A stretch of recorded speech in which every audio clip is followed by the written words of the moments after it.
So this is the Zohar. The Zohar is the presence of that light that is Etz HaChaim. I had said this all throughout the years, that all the books that I have written is not going to bring Mashiach. Never. Never. Then why did I write the book?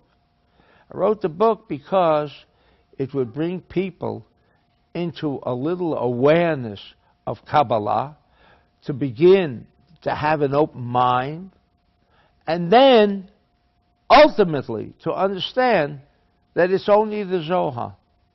But the end result is still only the Zohar. And we can't lose sight that while we may have bestsellers, but it's still not Zohar. Still not Zohar. And I feel that we have become so involved in so many other things that the time has come where we have to reassess what we're doing.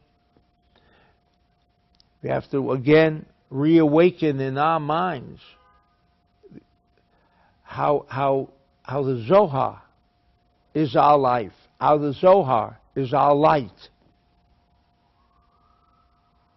And therefore, a greater emphasis, more than even before, has to be placed now into our daily workload, our daily activities, whatever that we might be involved with, that there must be a place of significance about the Zohar. That we can never one day forget, besides reading of the Zohar, that how could you let one day go by without reading one paragraph of the Zohar?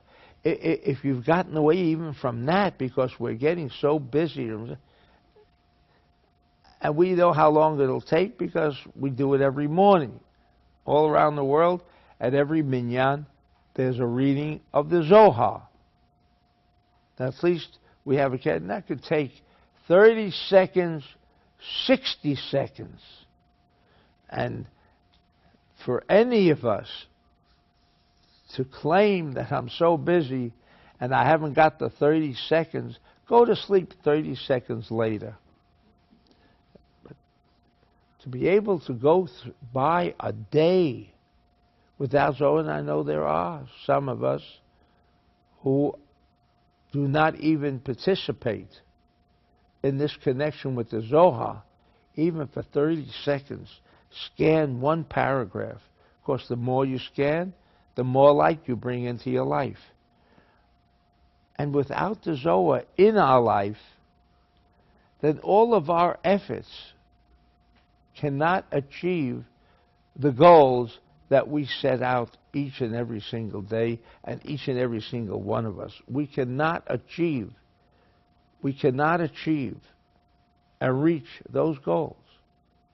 The goal would still be the Zohar. And so, because of Michael's original initiative, there was a great deal of headway made, to the extent that, thank God, we can say, because of that initiative, just to cite one example, that in Iran we sent 4 containers.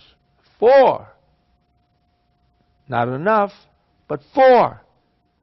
How did the Zohar work itself out? It landed there. But, of course, it was prevented from leaving the docks. How does it work out? So let me share with you a little story that probably almost nobody is familiar with. In walks a Persian who, if he went back to Iran, would be condemned to death because he's considered a traitor. This man